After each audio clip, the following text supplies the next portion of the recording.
Good evening, everyone, and welcome back to another Supercoach Insider podcast. My name is Swizz, here to continue on with the Supercoach BBL team discussions. We've got the Sydney Thunder up now. Not as relevant as some of the teams on the double, but they do have a round 4 double game, which will be very important to us. So they start off with 3 games, one in Monica, Adelaide, and then Lavington, which is just north of Albury, before they play the double, which is one against the Brisbane Heat and one against the crosstown rivals in the Sydney Sixers. They have that bye in round 6, which is annoying because we kind of want to start with 1 or 2 Thunder, try to maximise with 4 or 5 in round 4, and then trade 3 of them back out. So we've got 2 sitting there on the bench ready for that round 9 double again. In regards to probably the starting players, Tanavi Sanger is the most popular one and seems to be the one that a lot of the experts are going with. 22.9% of teams missed all of last season because of that back injury, did come back and play against India over in the T20 series there. Probably has bowled better, but for a young spinner, still was managed to able to impact and take a couple of wickets. In 2021-22, he averaged 45 for the season, and the year before that averaged 42. He even managed to get his price up to 163k, so at 83k starting price, I can see a lot of value there, and I think a lot of people are thinking that, and it also takes away that issue of trying to maximise round 4 players because you've already got one ticked off there.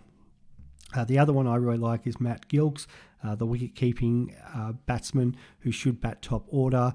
We've got Bancroft named in that side as well as McAndrew. They are part of the PM's 11 games, but they should be right for the Thunder match because their first match is at Monica, which is where the PM's game is being played at the moment. So I've probably got no worries about them coming back and joining the side, but I still think Gilks will have an important role. Hopefully he is wicket-keeping, but it still will be used in the top order as a batsman.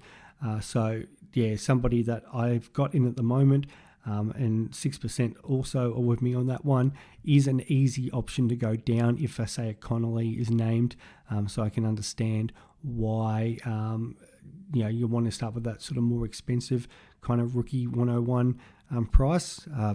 But he also has had some good games in the last couple of years. He very yo-yo like, but he did go on a run for a little while where he went at 111, 62, 58 and 47, which did drive his price up to that 140 mark. There can be a little bit of meat on the bone there, and hopefully he gets that opportunity early to score. So we'll wait and see regarding him. Ollie Davies, he is out injured, so the 5% of people have him in.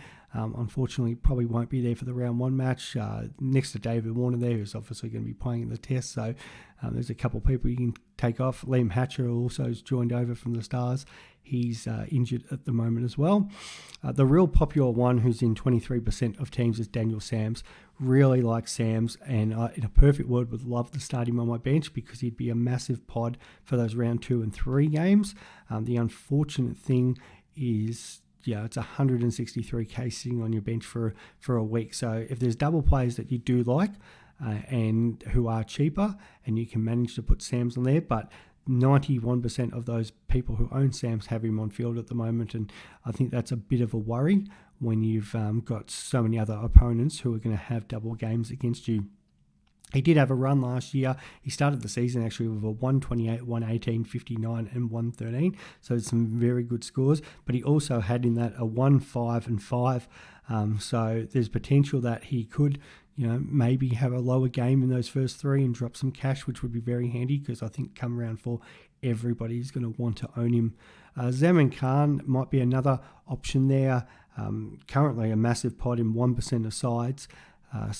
At 105k, the problem is I think a few people have the extra bowler, so you might have a Magnetti type on your bench there, and if you already got Sanger, one of them would have to go there for Khan at 105k. You're probably thinking, well, I can use that cash elsewhere, so that's probably why he's not appearing in as much teams. Coming the round 4 match, that's probably where we start looking at trading in some of these Thunder guys because we want to, as I said, maximise. So Daniel Sams will be the first one. Nathan McAndrews bowling really well in the PM's 11 game. He is a fantastic player. If he wasn't picked in that, I probably would have considered starting him. He's pretty consistent and averaged 51 last season. So that is one that we're probably going to be looking at for round 4 as well. At least with him and Sams, their price hopefully won't go up too much. The best case scenario would be going down. But if we're looking at trading guys like Matt Short and Tom Rogers out in these stages, we should have enough cash to able to bring in these important Sydney Thunder players. The other one that'll be popular will probably be Alex Hells, the big opening batsman from the Thunder. He's currently in 10% of teams. Break even of 41, which is manageable.